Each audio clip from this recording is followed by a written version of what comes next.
Hello, my name is Gail Seiler, and I am with Betrayal Project USA. I'm here today with Becky, Kasper, whose father was killed in an American hospital. You can find out more about our projects and other stories by going to betrayalprojectusa.org.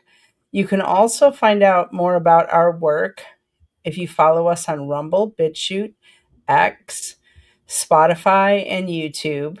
Our website, all of our social media can be found on our website.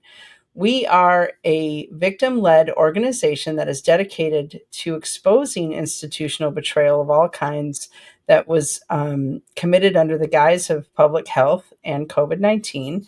And we are also honoring those who were lost and pursuing justice for the crimes committed under the public health laws.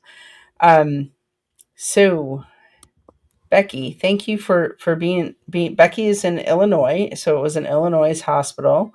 Thank you for being willing to tell your dad's story. Takes a lot. We know it takes a lot of moral courage to tell these stories, and appreciate you being here to tell us about your dad. hmm Thanks, Gail. Tell Yes. everyone, like, your dad was kind of an amazing guy, right? Like, they called him Superman, right? So And quite the handsome lad, if I don't say so. yes, he was. Yeah. Let me Your just dad? Yes, it's my dad. I thought it was your dad. White. He's the one in the plaid. Mhm. So yeah, Yeah, quite a yeah. handsome man. Thank you. And that is many years ago with his wife's side of the family. I'm sure at a wedding or somewhere New Year's Eve. One of my mom's favorite pics. She'll be happy to see this picture. Yeah, and here's one of her of him and your mom. Yeah. So tell us about your dad. Gosh. Where do I begin, right? So Jerome is his real name, Jerome, but we would always call him Jerry. Um, he was born in 1945 here in Chicago to great parents. Like one was born here and one was born in Poland.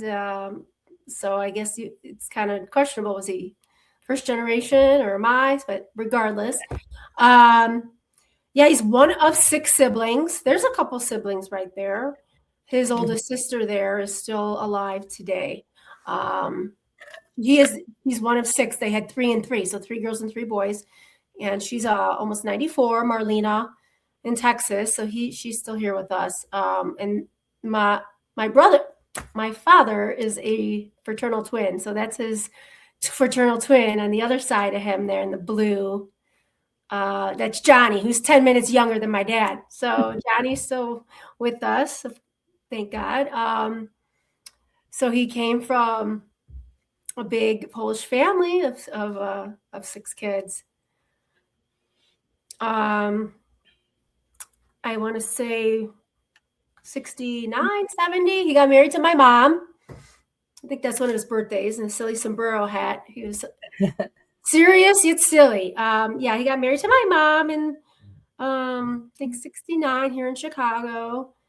And he was just a jack of all trades, master of none. So he didn't have, all these formal, education underneath his belt, but back in those days, you just self-taught. He was a veteran. I don't know if that picture came through, but he did.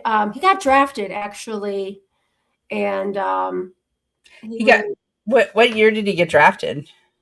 in I want to 60. Was it Korea Yeah, or yeah? yeah, 2 years there, and then came back and then was able to get out fairly quickly. I think he just had to do the minimum with the draft. So I want to say it was like 66 to 68, Yeah. something like that. Sounds right. And he just grew up in the greatest time ever, right? The 50s, 60s. That was his Yeah. years.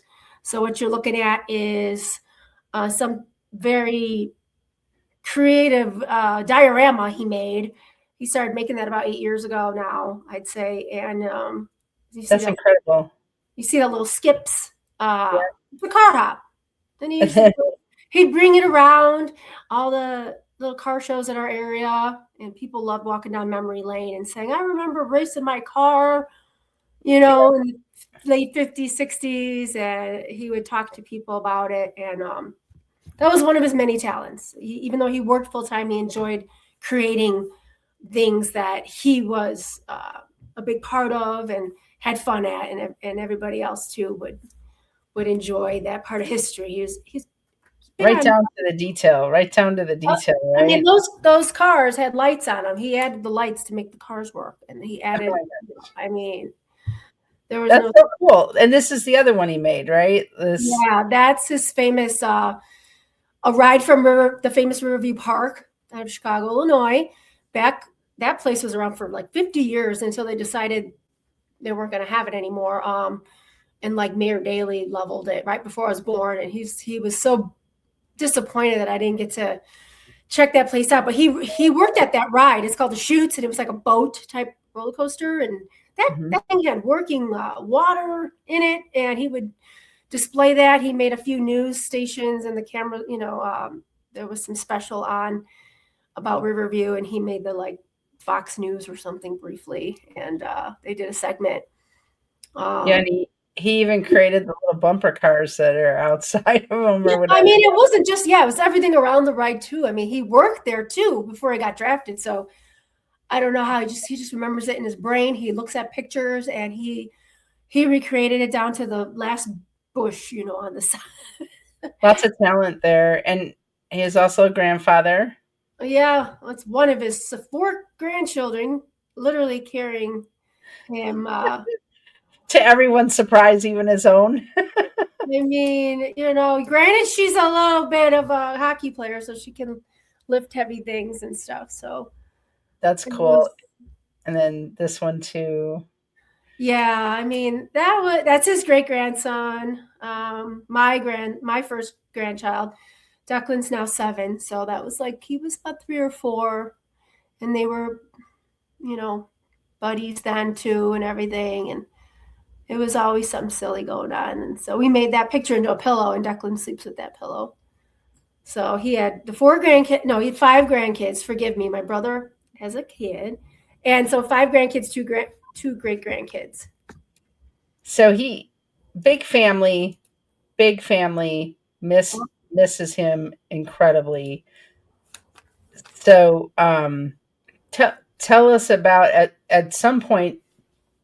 So everybody remembers when COVID hit, and how was your family dealing with COVID, and how much did you all know by the time your dad got sick?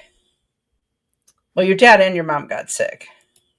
Right. Yeah, this was, um, I'd have to say, timeline wise, yeah, it was like late December 2021.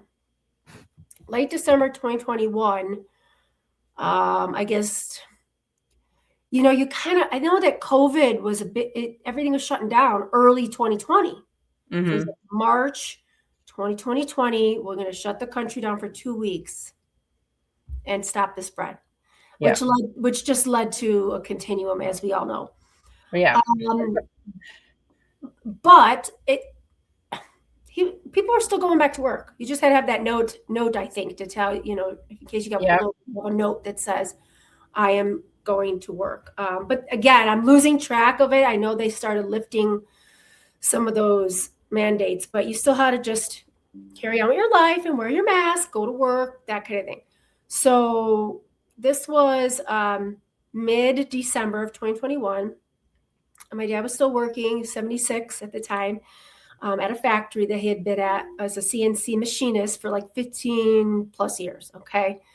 And he was planning on retiring very soon. Like he's just stubborn like that. I'll just, I can still go. I'm loyal to them, and I gotta, until I have a kind of figured things out financially and that sort of thing. But he stayed working.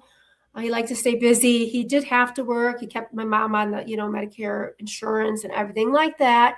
So, but it was definitely in the works for him to slow down. So, as untimely as it was, I have asthma. I've had asthma and I'm battling it 10, 15 years. My dad was really paranoid about me having asthma, saying, be careful. And every day it was, I love you. Have a good day. Be careful. Wear your mask, that kind of thing. And then the vaccination process became this mandated or highly encouraged thing with some mandates all across the world. Mm-hmm. So that being said, I personally don't fare well with vaccines. Last time I got a flu shot 15 years ago, it exacerbated my asthma and I was actually hospitalized like shortly thereafter. So for my personal reasons, I'm a little like, I'd rather just deal with the ailments, Yeah. and be careful than anyway. So, now my mom and dad are fairly healthy people and all that. It's just my dad, he did have a not a crazy past, but when he gets sick, what does he get? Pneumonia. So they say once you get pneumonia, you're more prone to it. It's kind of like anything else. They say I have asthma. If I'm in a situation, I might have a flare up. My mom has diabetes and some that vasovagal thing. She might get vertigo. She might have Yeah. the heartburn. So see, everyone has like something that they're kind of the propensity to feel extra. Yeah. So long story, it's gonna be a long story. My dad started feeling under the weather mid-December, and 2021. yeah, mid-December, about the 16th, 21st, and he was going to work, but someone at work had COVID, and so they were out. So maybe he got exposed. So he had to keep being tested and show work. Well, I'm getting positive results. I'm not going to, they're like, okay, then you stay home with pay or whatever that was. They allowed a certain amount of time off. So now this is where it just gets so complicated because you're coming up with COVID. He's like, I don't know what this is. I just feel like crap. I know myself. I used to go in for this before. They give me an inhaler, some steroids, but as we may have learned over time, 4 or 5 years now, that you go to the clinic, which you did do a couple of times, they kind of just brush you off and they don't give you any true treatment. They just send you home with an inhaler and rest. Home until you can't breathe, right? Yeah. Yeah. And he's, all right, I'm resting. I'm not really hungry. I remember trying to make him eat a little bit. Did you eat today, Dad? Now we're going into the 21st, 22nd. We're creeping up on the holidays. And my God, there's never been a holiday where I didn't see my parents. Yeah. And that was the first that they said, stay away. We're just both not feeling well. So now we're creeping into the 24th and 25th. And what a bummer. No, we don't want you to even take the chance. We'll be fine. Call us or whatever. So we couldn't see them around the holidays. Again, my mom seems to be okay. She's trying to take care of my dad, take your vitamins, dear, and here's some mashed potatoes and things like that, some soup. And he's just same thing. This thing won't shake. So around the 29th specifically, here we are at the 30th. This is why this is so timely to be speaking about this 4 years later, the 29th of December, 2021. He really was, I got to figure out what this is. What is going on? My mom is like, where are you going, Jerry? Oh, I got just going to the clinic again up the road. I didn't know you were going. I'll be right back, dear. I don't know. I got to get tested again. This will be the third time now. I'm still, this has got to shake by now. He goes into the clinic and I'm at work, not far away. And I'm telling him, all right, what are you going for, Dad? I'm just checking out how, what they can give me again. I said, all right, and I told him, don't go to the hospital and, call me or Rachel, my oldest daughter, was 25 at the time and had some availability. I'm going to, let us know if anything. And then I'm thinking, my dad is just one of those like, don't worry, honey, everything will be okay type. I said, Rachel, go follow your grandfather to the clinic. I can't. I'm still, I was at a fairly new job, 4 or 5 months. So he goes to the clinic, and lo and behold, his oxygen is in the low 80s. So maybe 82, 86, low enough for them to say, sir, Yeah. You're feeling, this is not a good oxygen level for you. Right. His age, he's 76, and that sort of thing. They knew, and again, the fever thing, it was like up and down. It wasn't anything crazy. It wasn't like 100. If he had a fever, I don't think it Right. tipped 98 or 99, 100. If the fever, like at home, up and down, very minimal. But again, my dad was feeling winded, and he knows himself. So they say, well, we called an ambulance for you. You're going to have to go to the hospital for oxygen.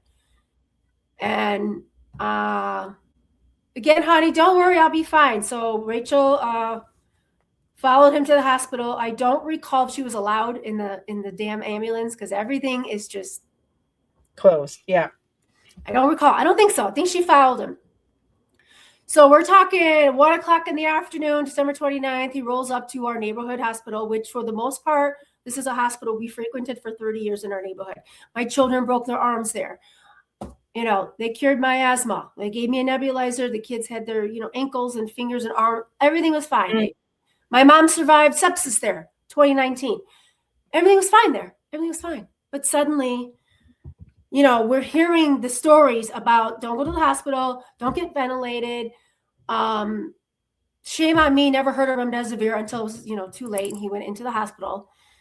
And he goes in, and I don't know if you have that picture. Is this the picture when he was first in the hospital? No, it's the one with the mask. He's just taking a selfie with the mask. I don't have that picture. Did you paper send mask? He just was in the lobby, or not in the lobby, but like waiting for a room or something. He had the How do you get that picture from That's you? what did I tell you? My phone was acting wonky earlier, and I'm like, "Did you get these?" Well, anyway, everyone knows what someone looks like with just the regular stuff. The paper mask. The Yeah, paper just mask that yeah. doesn't do anything except for And he might have had the nasal cannula coming through him, and then again by day one, he was sitting there waiting for his room, because of course, you're taking it with a grain of salt. I was going to a room. It's testing, it's blood work, it's observation. We get it. But he waited for that room for I think when he went in at 1 p.m., he didn't get into our room until 2 or 3 in the morning. So now we're like, okay. He was not happy about that. Who would be? I'm starving now and everything like that. So by the next day, being today, the 30th, he's got his room. He's like, well, here I am. They fed me well. I'm feeling great. My oxygen is at 94%. I feel fine. I don't know. I ate they got some, was happy about the food and things like that. And again, we're trying to get access to the chart. So we're going online and doing my chart and having he don't care. We just signed up our own code and whatnot. Mm-hmm. But again, we're just waiting, seeing. We're not really sure what's happening. We're just saying, okay, just as long as you're eating, what's the prognosis? I don't know when they determined this, well, they know he's positive. There you go. Well, I'm positive for COVID. I obviously have COVID. I've been testing. This is like the 3rd, 4th time. I definitely have it. So let's see what they're going to give me. And again, all I know is don't get vented. I didn't know about any other drug. And of course, my daughter was there with him for as long as she could. Then she got kicked out. So once he goes through his room, there's no visitors. So, and we knew that. I guess we knew that was going to happen. But we're just thinking, again, didn't know. And then those texts come through, and then I'm being enlightened by my friends on the other side that say, no, wait a minute, he's in res. You're kidding. He's in res. And did he make sure he doesn't get remdesivir? He's my going gosh. to kill him. I mean, I'm hearing this immediately within, I don't know if it was how immediate it was, to be honest, because now I'm dealing with mom who's sick. So we take mom in on New Year's Eve, 31st, because she's thinking she's got, but dad has.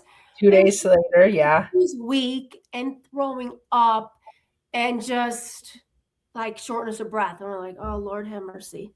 So we take her because she insists, so now I got both parents in the hospital on New Year's Eve, and it's, what are you doing? How's it going? Calling, texting. They can't talk to each other because they're all hooked up, kind of, and just resting and following orders. And,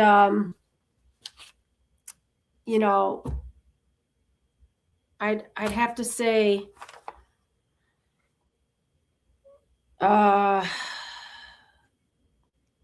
January 1st. That's about the first phone call. My dad called my daughter Rachel. He's calling her first. I'm always working. I had to work holidays. What a great job I had at that time. Dad called Rachel about 6 a.m. saying, I'd like the staff to check on me. I'm being ignored. This is literally 2 days later. Check the staff to check on me. I'm being ignored, neglected. No water, no food. It's January 1st. He just went in on 29th. What are they doing? So we were dropping food off. We were running to the security, handing a bag. I'd make a breakfast burrito, send them with some fresh underwear and stuff like that, because obviously you got to be prepared there. And we were sending up that bag with security saying, it's important. He needs to get his other,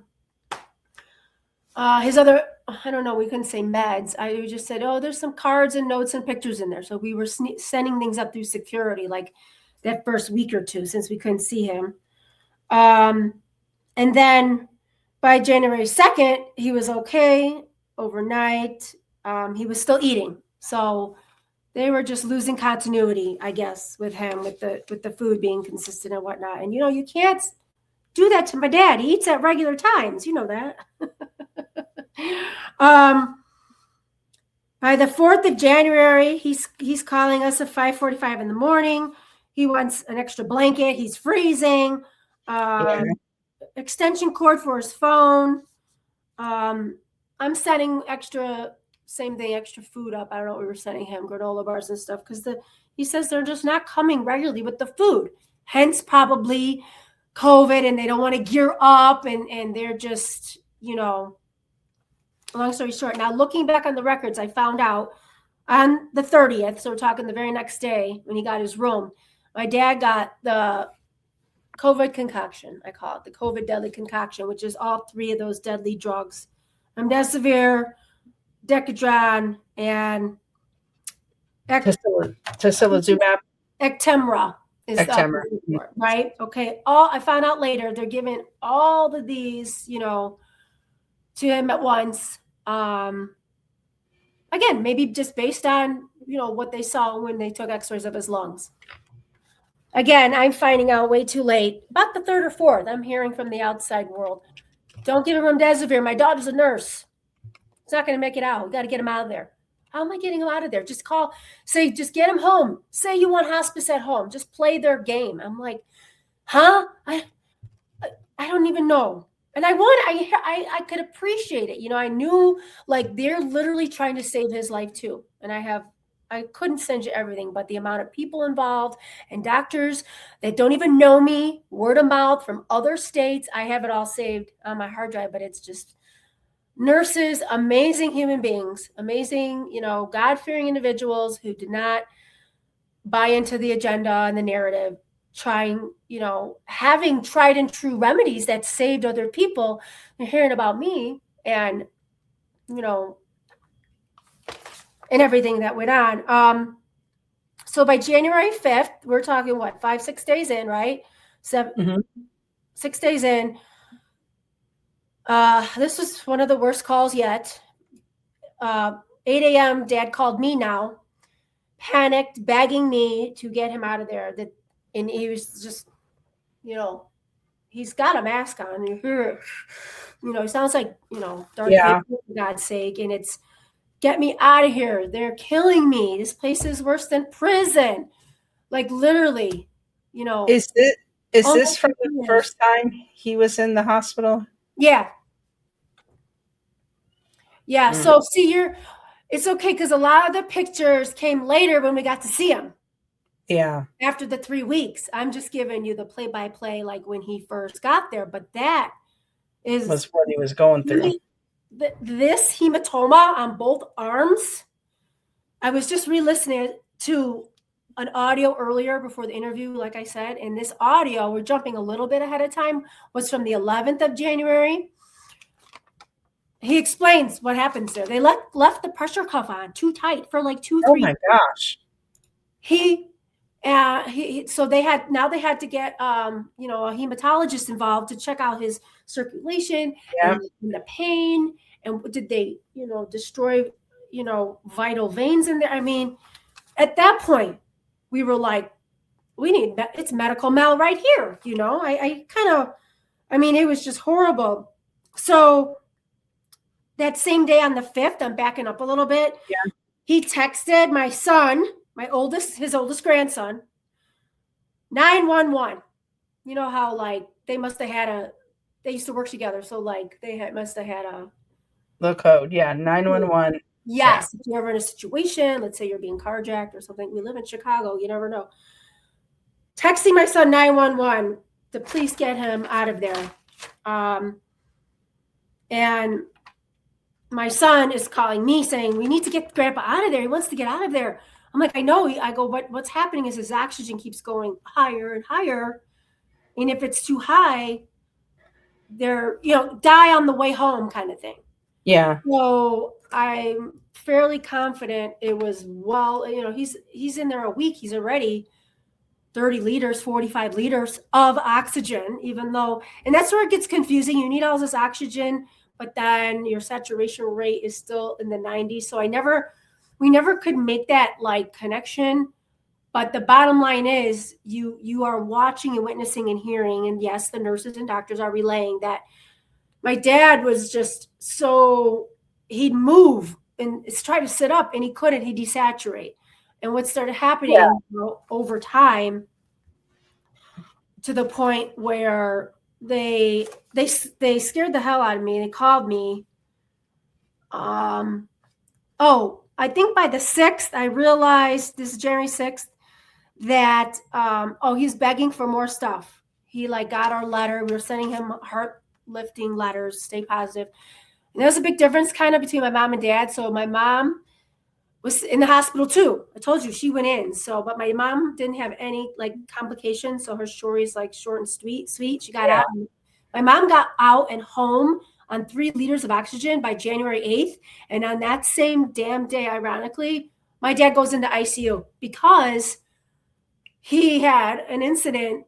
But guess what the other option was? That day on the 8th, they called me. I was home alone. I'll never forget it.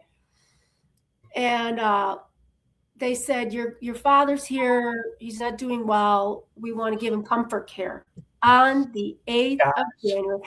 Please, hello, storybook. Where's the playbook? This is the the playbook, the the 10th, Jet, yeah, the 7th. Deadly playbook. We're done Oh, taking care of you. We know the outcome. Next. And this is what they wanted. And I'm like, put him on the phone. There's no comfort care. Well, I understand this. This is some I mean, the amount of doctors, switching over. I can't even keep track of them all. yeah, no It's, continuity of care whatsoever. I said, And do you know? most people didn't know that, at 30, 40 liters, like I was on 60, like that was over oxygenation. Like you Yeah. can't get rid of the CO2. So like now we know that they over oxygenated people, but at that time we didn't know. So it got about on the 6th is when I realized that my dad's not really he's not going to be able to make the best decisions for himself, especially if they're about to put him there. The comfort care thing was like a Yeah. threat. And then I think they keep changing his DNR status. Like my dad, they're saying, your dad, your father here is a DNR. I said, no, he's not. Well, that's what he said. I said, well, he's mistaken. I'd have to get my dad on the phone and be like, Dad, do you know what DNR means? It means do not resuscitate. You want, that's not the case. He's like, I don't know. I said, we're going to change it. But this is They where were I had talking to, into it. mom's in the hospital. Who knows where? They're not pushing each other to see each other. So my brother and I, mostly me, because I live closer, became the emergency POA of healthcare to make these decisions, because if they want to, keep threatening this DNR code Yeah. change and ICU and all this stuff, this is where that true fight started. And so getting that POA started on the 6th, finally got his shaky signature in the ICU on the 10th. And thank God for that, because they're like, well, you don't really need it if he's still coherent. I said, yeah, but you know what? We need to do this. We need to do this. Yeah. Like, Oh yeah. they're just trying to, so it's crazy how they call me January 8th at 11:11. If you're into the angel numbers, that was freaky. And they wanted to put him on. And I said, no. Then within an hour, I get the call that he's in ICU. So I said, okay, well, then this ain't good either, but at least he's not thrown on comfort care. Now they have to take care of him in a different way, ICU. I'm still saying don't intubate, just keep him on whatever. And again, there is a sequence of airflow. They start with the nasal cannula. They go up to there's like, I wrote it down. There's like OmniFlow. There's a non-rebreather, OptiFlow. There's different levels before they vent you, and they explain that to you and say, okay, well, we understand what's happening, but when you get to that vent, like, we're going to do everything in our power but to ventilate them. And they're like, oh, okay.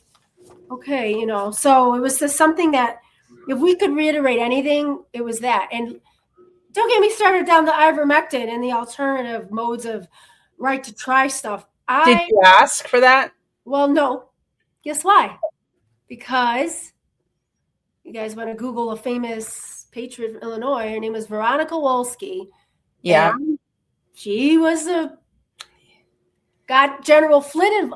There was all these people involved trying to save her, and they killed her too. So I am not saying the I word. Then they won't let me call. They're going to call the police on me. So we worked around that with the ivermectin cream, and I'll get to that.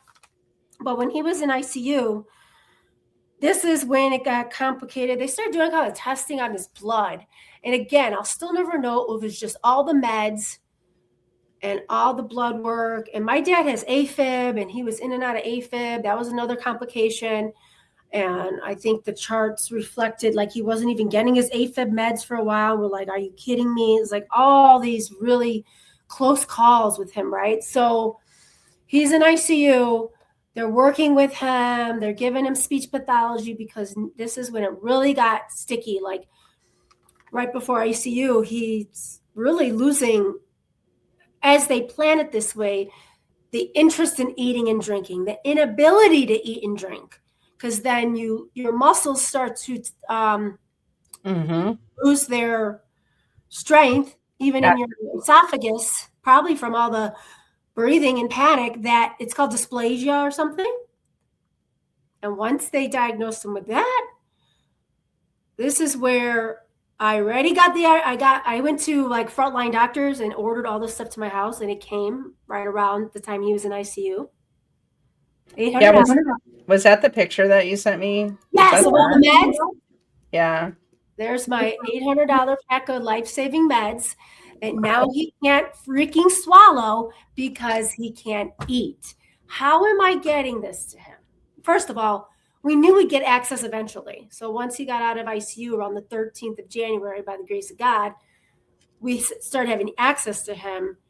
But without him eating, I don't know how I'm getting all these great. There was ivermectin in there. There was budesonide that could have been put in a nebulizer type thing. Yep.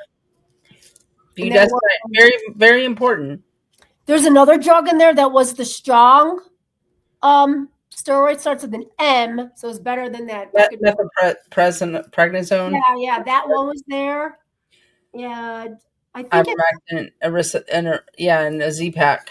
And I even got hydrochloroquine pills from another. But again, when he's not swallowing, how am I getting him? So then we're like, so fast forward, he gets out of ICU, we get access to him, and we mix the ivermectin cream. We're buying that like in bulk, Yeah, the horse paste.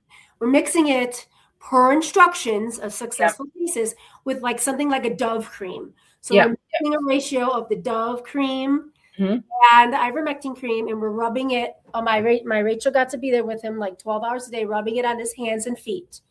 And lo and behold, after a few days, his amazingly high white blood cell count literally got down to like, I mean, it just went down. The white blood cell counts kept going down.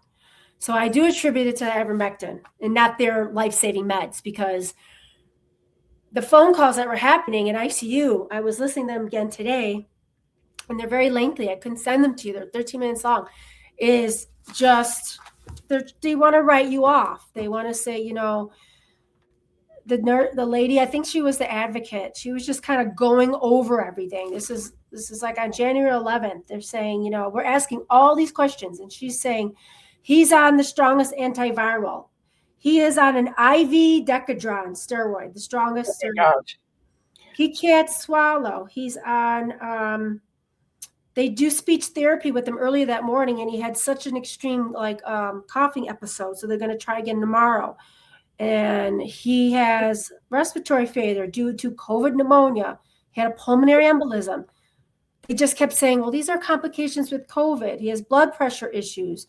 And the she was just kept saying, in everything that we were saying to say, this is where we were saying, we have another family doctor.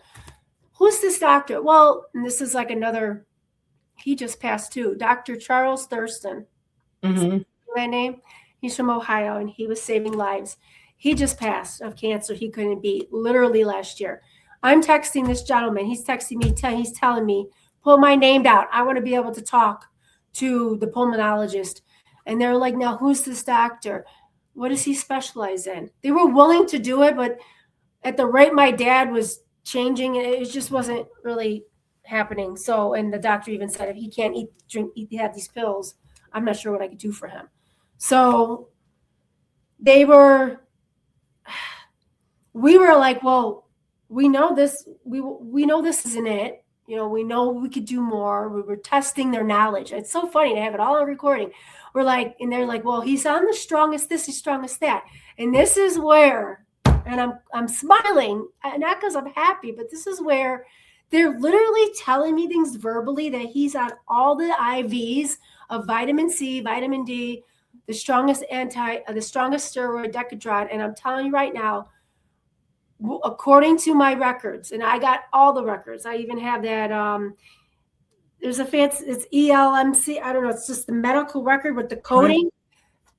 He's not coded for IVs. He's coded for all pills. So you either gave him an IV of the best stuff, or you're lying. Mhm. Just regardless, this is a legal document.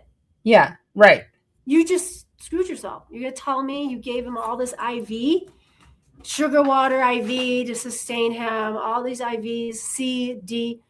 None of these things are on the record, just the pills, vitamin C pill, which if he's not eating, how's he taking these pills? So it was like, they're acting like they're doing everything. And I will give them that they were doing what they do to a COVID positive patient with bad lungs. And my dad did have bad lungs his whole life. So, he had a collapsed lung when he was 24. So he did not go in healthy as a horse. We know that.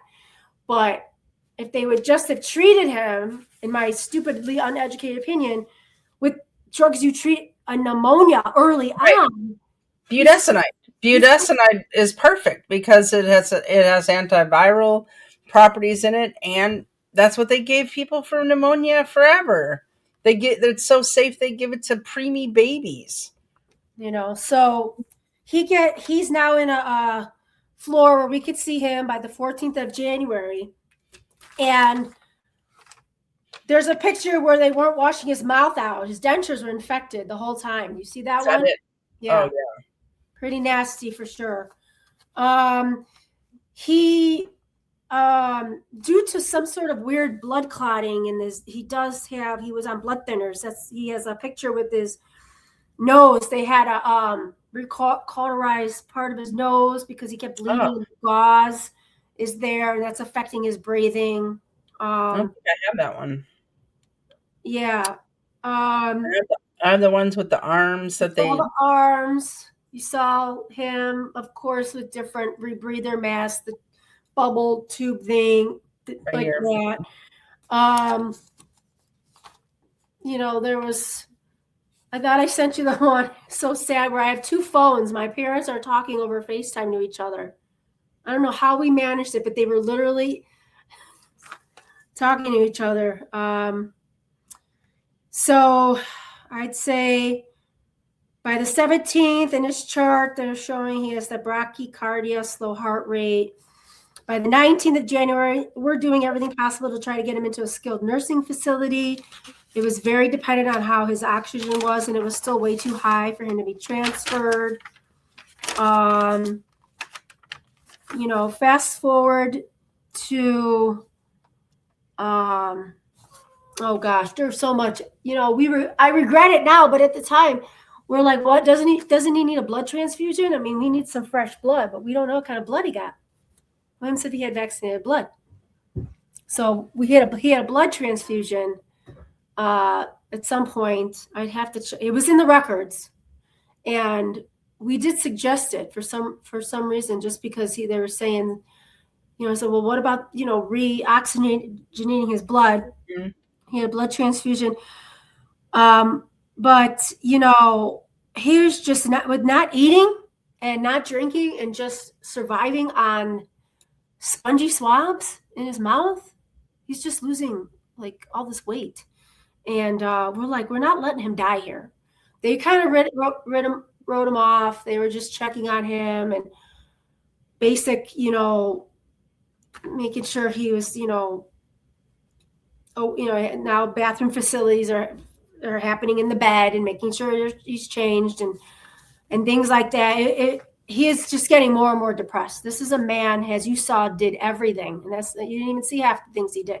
He was still working. He was, and to just put him in such isolation and depressing environment. And even though we were able to see him, we didn't want to overwhelm him with visitors. So it was very like, I came a couple of times, mostly to relieve my daughter, who was there 12 hours a day. And like, I think before he got finally discharged, which we literally forced, like we were like, if you're not going to send him anywhere and this is it, we want him home. And I think because of the constant ivermectin on his chest, hands, and feet, we were able to get him down to like 10 liters to get him home. I'm fast forwarding to about February 14th, 15th. Oh. And this one, right? Yeah, but he's looked scared out of his brains because that's another doctor we had to.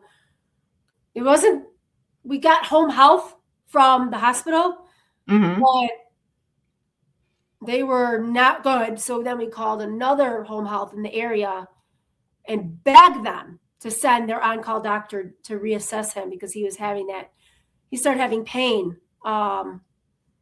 immediately. He gets home on the 14th, 15th, and he's just, wow, this is still so hard. I'm home, but I can't even get out of bed. Even one morning, he tried to get up, make himself a cup of coffee in his brain, but he couldn't even lift himself up. I mean, how he didn't have bed sores was a miracle. I mean, 6 to 8 weeks in the bed. So he was at least breathing on his own. The heart rate was stable. This is a funny story. I don't care who hears it. When he got let go that one day, or he got home, he waited 12 hours for the ambulance to take him home. My daughter Rachel took the machine, the oxygen pulsating machine that's in the hospital next to your bed. She's like, we need one. So she took it. So we had that at home so we could constantly monitor his heart rate as well as his oxygen level, which, obviously that's a godsend. And again, we had to order from different places the 10 liters, which were 2 5-liter oxygenators. Yeah. And hook them together. Yes. We forced a feeding tube. They weren't feeding him in the hospital. We said, all right, so he keeps losing weight. And what are we just going to let him die here? What are you doing? Well, we could try. So they tried the whole there's two ways to do it. He could not handle the pain with going through the nose. So they did a peg tube in his stomach? G-tube in the stomach, Mm-hmm. and it was, at least 3 times a day, the insure type stuff that Yeah. is put. Yeah. So we get him home, we crush up the tablets, the good stuff, and he's going to get it that way. That was our plan. And that lasted 2-3 days, and he started getting excruciating pain in the sternum area. Mm-hmm. And we were trying to pacify him. Again, he can't take a Tylenol. So we're putting, literally morning and night, we're on shifts putting like hot rags on his chest area. He's saying he's got excruciating pain. He says it feels like someone with a stiletto heel is standing on his sternum chest. Just a stiletto heel. That's how much pain he was in. And we're like, lidocaine patches. We're trying everything. We even got that doctor you saw that went to see him on call real quick. We're explaining to him his pain. We got him to prescribe morphine drops to at least stick the drops where you can control. You don't want the IV drip, because that's just going to slow your heart rate. And this is hospice care. We were doing hospice. We were literally going to wait the 6 months it took for him to get his strength back with the feeding, with the feeding tube, and just looking back, they knew what was going to happen to this man. They knew when they let him go, and I'm going to jump back. He was in the hospital. We had to, make sure we could get a priest to come, give him anointing. And my dad was willing to make his first confession in 30 years. So that was amazing. And he felt amazing afterwards. So he had time with that priest. He was very, and again, this is before he came home. And, once he came home and he had to go back, I'm jumping around a bit. We would try to do everything in our power not to send him back. Never forget that winter. It was like this winter is a stark resemblance of that winter. We had such extreme cold weather. We had snow. I will say the home health people who came after Dad was released, one PT guy came and started doing leg exercises with my father. Now again, he's bedridden. He cannot sit up. He's still oxygen dependent, but they want his leg muscles are working. He's can't even recognize him. He lost 35 pounds in 7 weeks, decimated. So they're moving his leg around. Okay, great. Circulation. That's when the freaking pain started, very late that night. So we don't know if that sternum bone thing was connected to like a stomach muscle from moving the leg. You guys know how, it could be very easy to pull something when you're not physically active for 2 months. So we don't know if they did something there. That's when I'm out at 4 a.m, at Walgreens looking for lidocaine patches. Long story short, February 18 comes. He's begging for the paramedics again. I said, this is not a good idea. So we called them and we begged them to send them to a different hospital. So the one that's the next closest, but out of district, because we thought anything's better than death camp number 1, right? And, and I'm going to mention their name. I mean, like I said, they had a good rep up until COVID. It's Resurrection, which then was called Amita, which then was called Ascension. And y'all who watch my story this long, it's been an hour. Ascension is where is up in Appleton, where the Shara family. Oh yeah, that's right. And so even one of their main doctors, Shakar, he's affiliated with.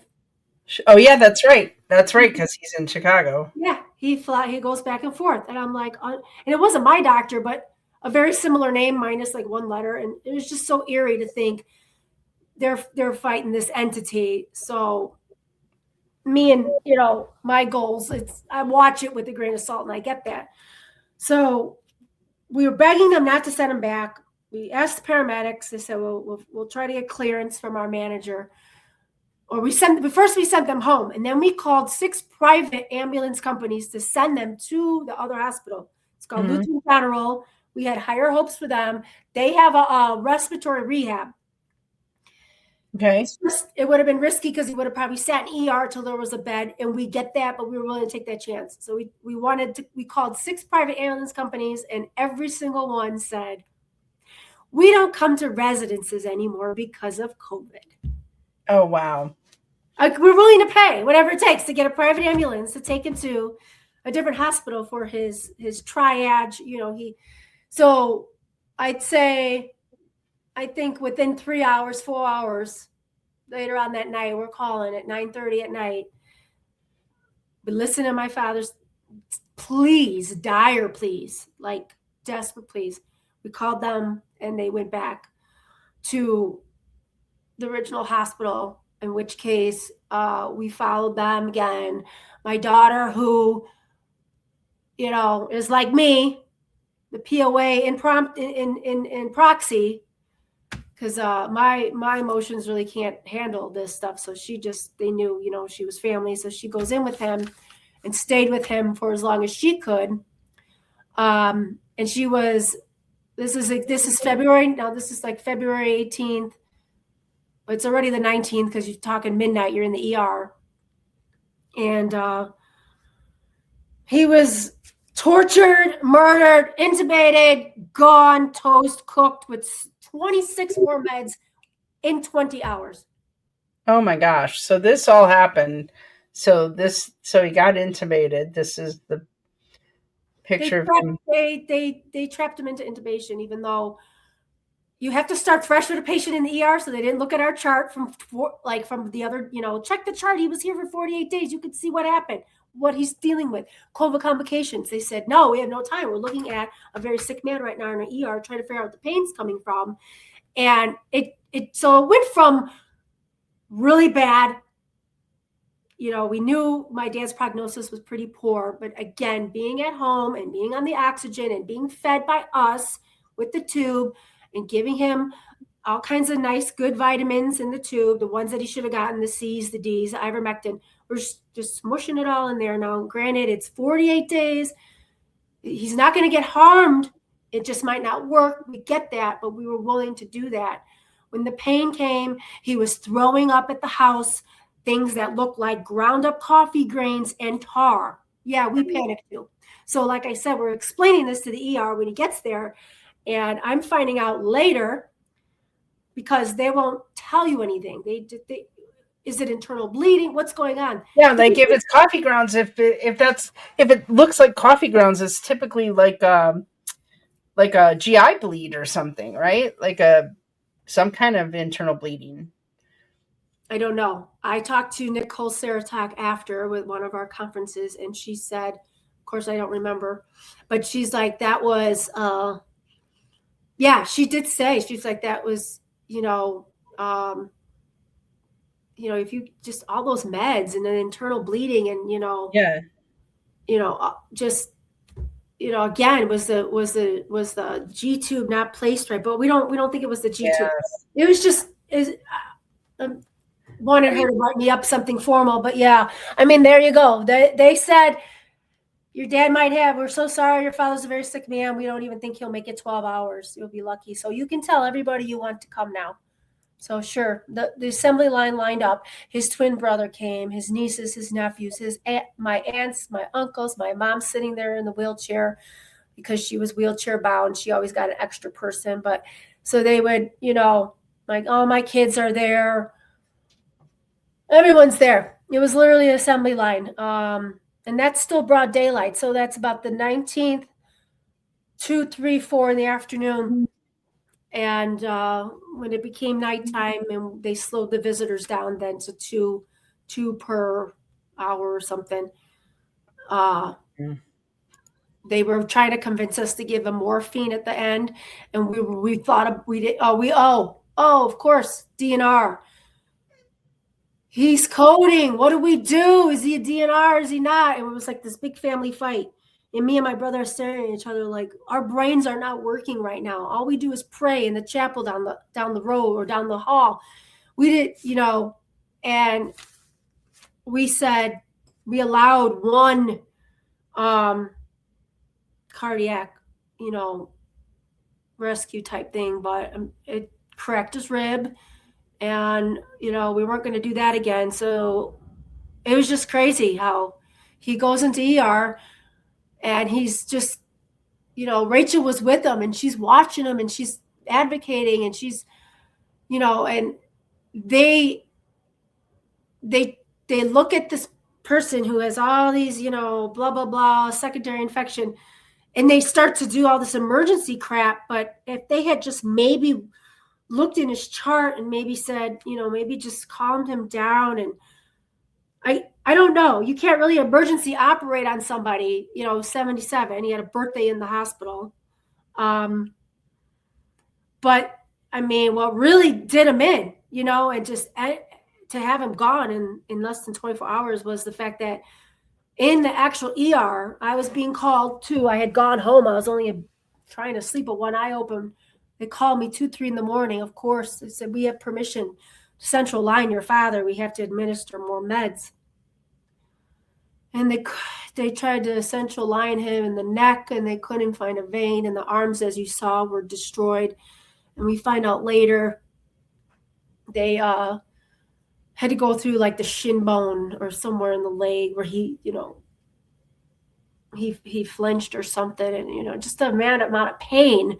If he was in pain when he got there, and he got all those last minute emergency drugs, the adrenaline, whatever that he had. You read the chart. He got fentanyl. At the end. He was on 4 different blood pressure medications. They tried dialysis on him for 3 hours, and they came to me and they said, "Yeah, it's clotting. He's too acidic. This doesn't look good." And I'm like, "You think? What did you just give him?" He's intubated. We don't, we're saying our goodbyes in his ear, hoping he hears us. It was just absolutely awful. And on February 20th, middle of the night, about 2 a.m. to be exact, right into the 20th, he expired, as they like to call it. Yeah. So to think he made it home, I would have much rather have him die at home than be tortured again. At the hospital, yeah. I mean, it was just the worst. Your mom made it home. Yeah, so Mama. Daddy missed her 75th. Be surprised her. She was floored. She had like 40, 50, 60 of her loved ones there, and she was able to, you lose your daddy, and you look at Mom, and you're like, this is the only parent I have. Yeah. No, there's no, we'll do it another day, or we'll celebrate this. I wanted to make plus 75 is a very, momentous year, but we had a great party for her. She was so moved, and there's we have like a cutout of my dad. I'm sure you saw. I'm gonna pull up those pictures. I think that's so cool. So he goes everywhere. He don't miss a party. So Christmas, he's by the tree, and I was gonna ask you. So okay, so years have gone by, and I know that you've been pretty active in trying to, get justice for your dad, and because I've known you a while, and you've been on Vindog, and you've told your story on some podcasts and things. Tell people about the impact to your family, because there's your mom, your daughter fought so hard, and clearly, I mean, I'm just going to pull up this one picture. Clearly, your dad was a loved man. Like, here he's at Christmas. I love the cutouts. He's at Christmas. He's Thanksgiving. on pillows. The pillow, we got that pillow like right away, within the first year. And everywhere you guys go, like there he is. That's more my dad's side with the cousins and his brother, and I mean, it's so real, isn't it? I mean, can it get any more real looking? Yeah, I actually had to pull up the pictures to make sure which ones had the cutout, right? And which ones had your dad in them. I don't care if people think we're weird. My mom loves that he just stands like all the time in the dining room. So when she's in there doing her bills in the dining room, or when she's having, a meal or anything. It's like, It's a you good know, idea. she just, it at least makes you feel, we all say they're here, they're with us, but it's like he's literally watching you. So Yeah. That's you pretty can't good. think that. So that was just And the fact that your dad made models of things, right? Like how creation appropriate. things, like it is very appropriate that you guys made a model of him, like cut out of Yeah, him. I think it's I very, never thought of that. There's yeah. there's there's the dead living, or There, diorama. yeah. There's something there, like where he's like, yeah, that would be so me. I know. Um, I he was the family photographer. oh, He always had that camera in his hand. I mean, I was a kid, and he's had his own black and white literal lab in the basement, and he would that's awesome. guinea pig me and my brother, and we're like smiling. We're 4 years old, 8 years old, 12 years old, and, doing the pictures. He's so. Oh, there's my grandson, Superboy. Superboy, Superman. I mean, he just was, because he was the family photographer. Um, that hit me hard. I mean, I remember making his posters at his funeral. Man, it was like Yeah, 10. We had at least 10 boards, and we're collecting the pics. And I'm like, I don't. This is really, he's the family photographer. Now there's a role to fill there, and I feel like I'm naturally like to take pictures, but I feel that like kind of a semi obligation now to make sure those get yeah, memorialized for my kids and my mom and the new picture lady. But yeah, that hit me hard when I'm doing all these pictures for my father, and thinking, I was making pillows and ornaments and all kinds of things. I won't show you it all, but you know how we make our special memories with him. yeah, I made a coffee mug, gave it to my son. All these things with dad's picture on it, and I'm like, my dad, the picture man, is deduced to a picture on everything. Like, it yeah, hit me a certain kind of way. I was really, it was really wild. Like, but it was appropriate, yet it was like degrading to think that this man who could still be here and died so unjustly, and yeah, so no dignity, in that death. That he's just deduced to an ornament. I yeah, remember that first Christmas was absolutely awful. They all are. They're all pretty awful, but you have to. This is year 4, and right. um, but who's counting? But it's something about 4 that makes it so official. The first 3 were like la la la. I don't know, and now 4, it's like, no, I guess this isn't changing, is it? He really isn't coming back.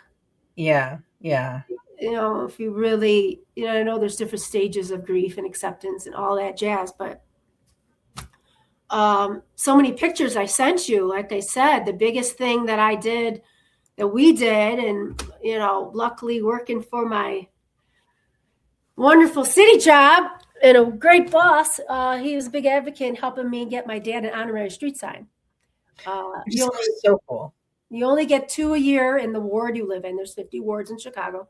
So the ward that I live in, I happen to work in, and I didn't get that right away. I had to wait a whole other year. Remember, I asked, my ward boss, and he's like, "Well, I'm already got a few for this year." So we kept waiting, and you write up a formal nomination, and it's stamped and sealed. I mean, the historian, made history, and I And wanted. he was there for it in his cutout. Yeah, of course, he made it. Yeah, I mean, this is it, and we had to, maybe not all his friends knew him by Superman, but plenty of his family of 80, 100 people, knew that we had that nickname for him, just because he just did it all. So it was a great party. We just had it this past fall. We had a beautiful 80-degree day, and tons of people came, and with this fight that's just going to be here for a long time, unfortunately, with getting the word out to hopefully Mhm. seek justice in some way or another. the fact that we were able to honor him in this way, it was just such a rewarding feeling to say, Yeah. you're not, you may think you got us down, and you may think you knocked another one off, whatever protocol and COVID mandates and all that jazz. And I wouldn't wish this on anybody. And we all still have free choice and free will. We could do what we want with going to the hospital, not going to the hospital, meds, vax, whatever, free. We're free people. The bottom line is doing that for him. I just know that he's just looking at me going, well, at least all my hard work paid off. And now everybody can see what, I did. He didn't want the fame and notoriety, but I knew that he deserved fame and notoriety when he was here. And he was too humble to be like, no, I don't want to charge for my exhibit. I'm like, Dad, you could go show up at retirement parties and just charge $100 to bring your stuff and make people go down memory lane. No. I'm like, oh yeah, well look what I did. Ha ha. Yeah.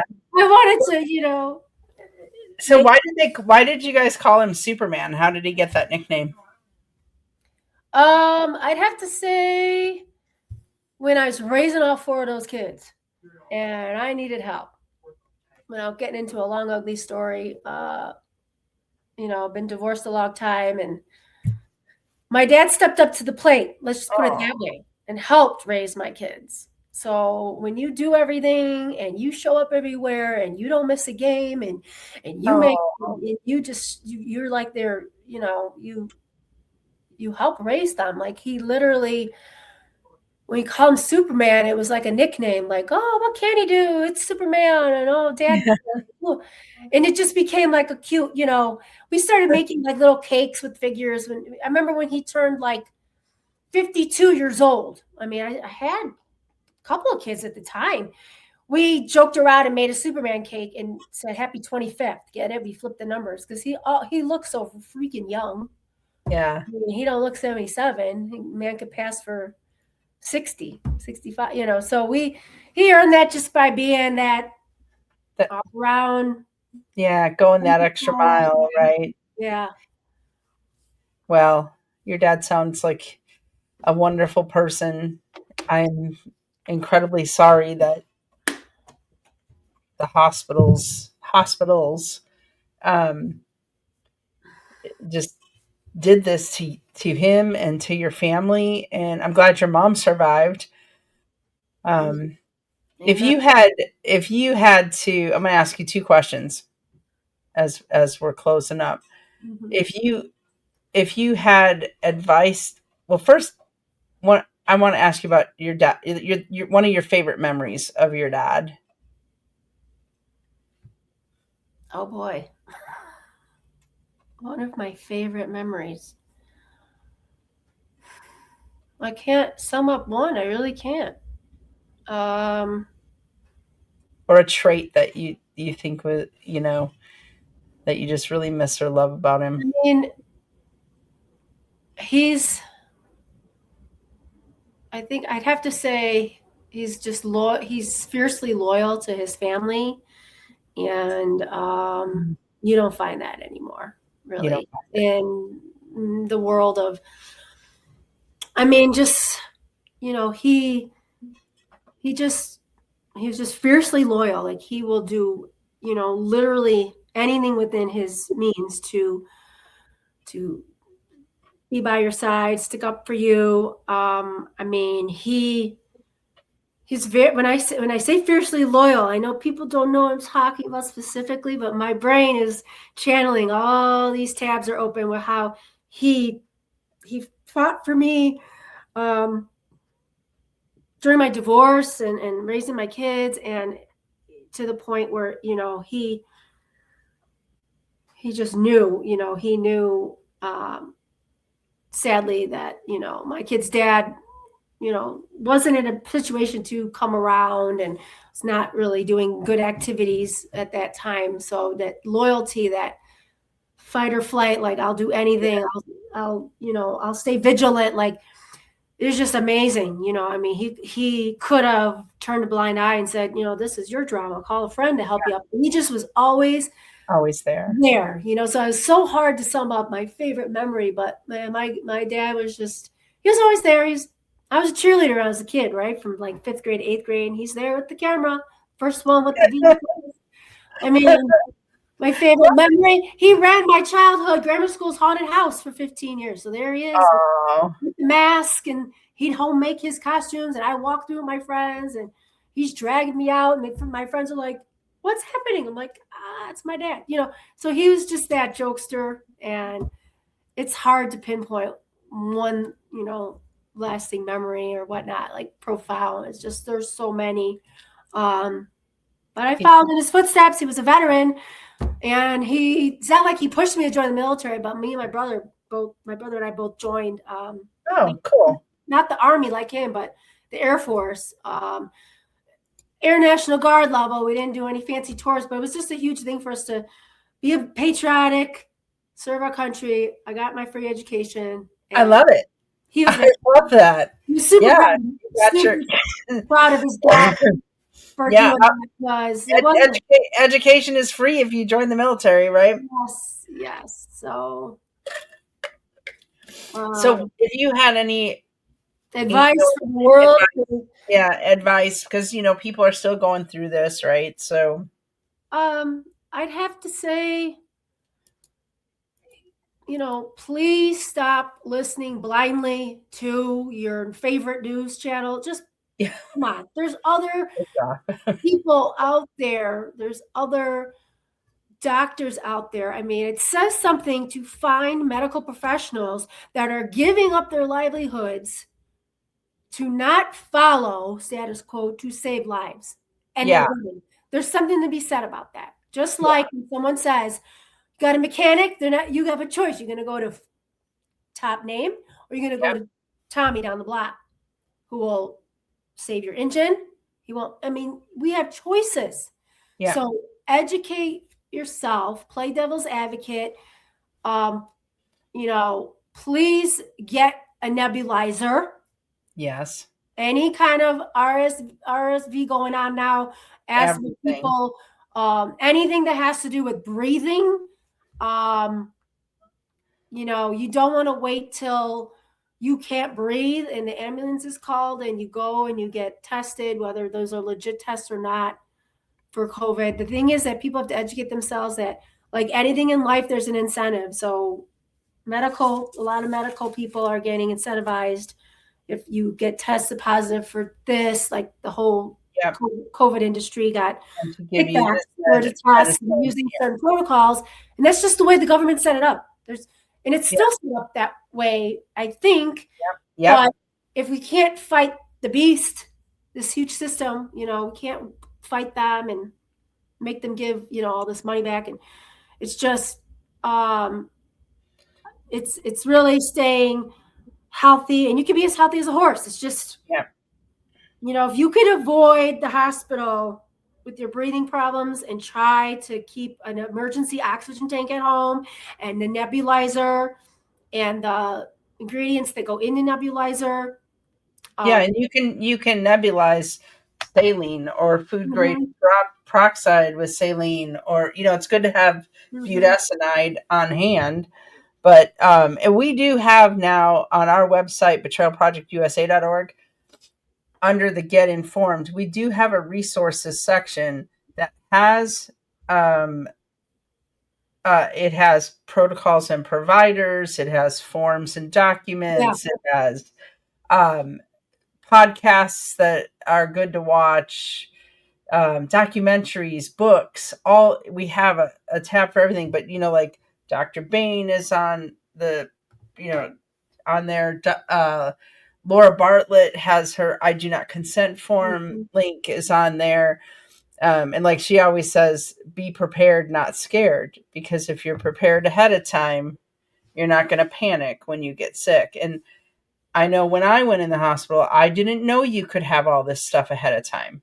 It never occurred to me that I could have these things before I got sick. And so most people went to the hospital because of lack of oxygen. So it is, that it's very important to be prepared. And of course, you can't. Some say you can OD on ivermectin, and you might have a little blurry vision if you take too much. I won't name names, but somebody that I know accidentally took too much and had blurry vision for a few days. Way too much. But if anything, he's nice and healthy now, so all that got removed. Right. But Yeah. it's always good to have that on hand. It's still affordable out there, $1 or $2 a pill. These things literally knock out a lot of bugs that are going around in literally 2 days. Plus the Yeah. healthy eating and drinking, I mean, that's me. And we have links for that. Yeah, we have links for that too Mhm. under the resources, and it is it is important. I mean, And I'm asthmatic on every known med to mankind, and yeah, I'm still here.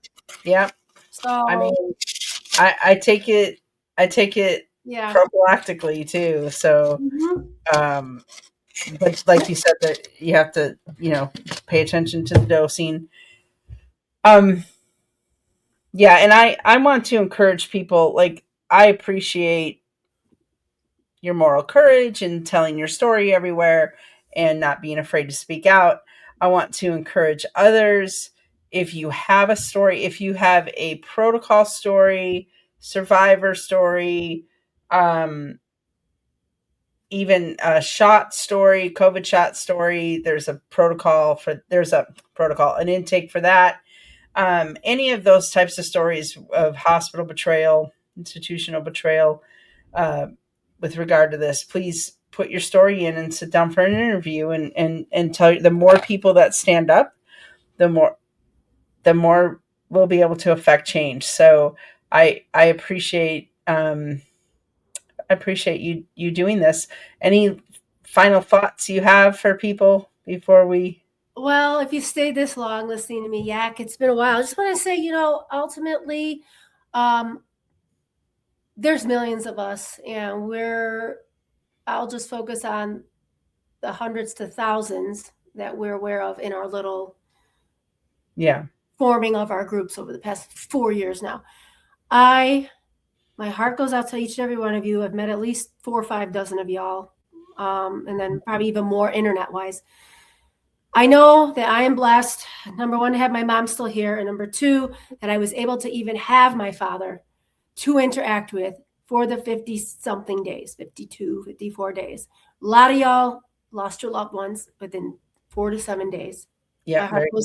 My heart goes out to all of you, and I'm terribly sorry.